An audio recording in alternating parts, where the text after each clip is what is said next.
नमस्कार मित्रांनो, आज गणपती विक्रीचा शेवटचा दिवस आहे आणि उद्या बाप्पांचं आगमन आहे। तर त्या अनुषंगाने व्हिडिओ बनायला खूप उशीर झाला आहे, परंतु तरी देखील आज शेवटचा दिवस असल्यामुळं मी हा व्हिडिओ बनवतो आहे। तर पुण्यामध्ये वेगवेगळ्या ठिकाणी वेगवेगळ्या चौकामध्ये गणपती बाप्पांच्या मूर्त्यांचे स्टॉल लागलेले आणि काही स्टॉल महिनाभरापूर्वी लागलेले आहेत, काही स्टॉल 15 दिवसापूर्वी लागलेले आहेत आणि त्या स्टॉलवरती मूर्त्यांचं बुकिंग चालू आहे।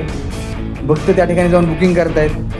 आत्ता सांगायचं झालं तर जवळजवळ सर्वच मूर्त्या विक्री गेलेल्या असणार आहेत प्रत्येक स्टॉलवरच्या, परंतु काही जर शिल्लक असतील तर त्या उद्या सकाळपर्यंत किंवा उद्या संध्याकाळपर्यंत विक्रीला जाणं अपेक्षित आहे आणि 100% त्या जातात, त्यात काय वाद नाही। कारण पुणेकरांचं सगळ्या बाप्पावरती खूप प्रेम आहे आणि पुण्याचं वैशिष्ट्य सांगायचं म्हणजे पुण्यामध्ये तुम्हाला अनेक प्रकारच्या मूर्त्या पाहायला भेटतील। जसं की वेगवेगळ्या रूपातील बाप्पा असतील तर पुण्यात तुम्हाला सगळ्यात जास्त प्रमाणामध्ये डिफरंट टाईपच्या मूर्त्या ज्या आहेत ते पुण्यात तुम्हाला पाहायला भेटतील। त्याचबरोबर पुणेकरांना सदैवच म्हणजे चांगल्या गोष्टी करण्याची इच्छाशक्ती असल्यामुळे ते सदैव वेगवेगळ्या थीम राबवत असतात। जसं की इको फ्रेंडली बाप्पा असतील तर इको फ्रेंडलीवरती पुणेकरांचा जास्त भर असतो।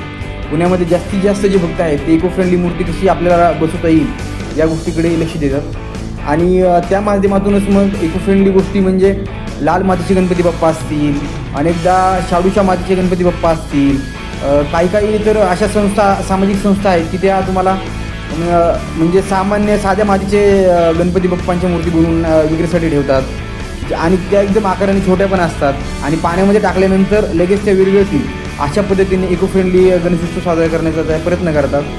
मूर्त्यांच्या किमतीविषयी बोलायचं झालं तर मूर्तीची किंमत ही मूर्तीच्या साईजवरून ठरत असते।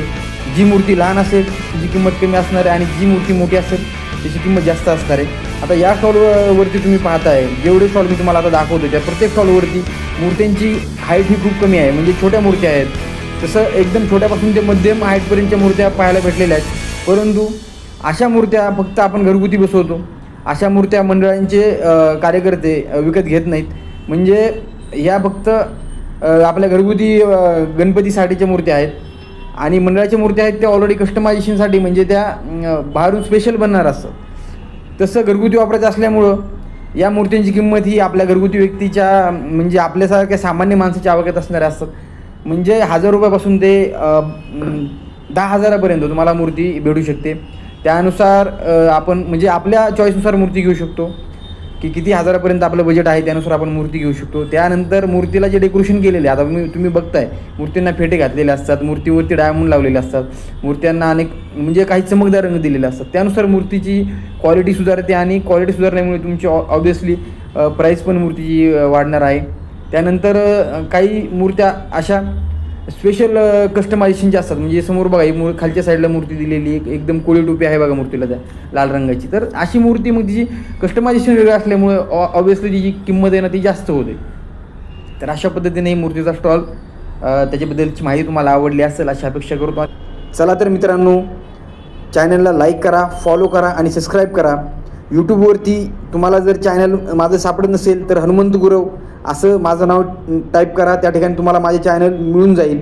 त्याचबरोबर हे चॅनल आपल्या मित्रामध्ये आपल्या सहकार्यामध्ये फॉरवर्ड करा, जेणेकरून पुण्यातील सर्व इत्थंभूत गोष्टींची माहिती तुमच्यापर्यंत तसेच तुमच्या मित्रापर्यंत व्यवस्थितपणे पोहोचेल।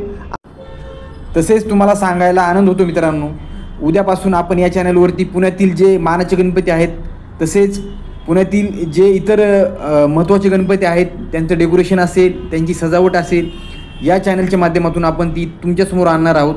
त्यासाठी तुम्ही तयार राहा आणि माझ्यासोबत पुण्यातील गणपती उत्सव एन्जॉय करा आणि आपल्या चॅनलला सबस्क्राईब करा।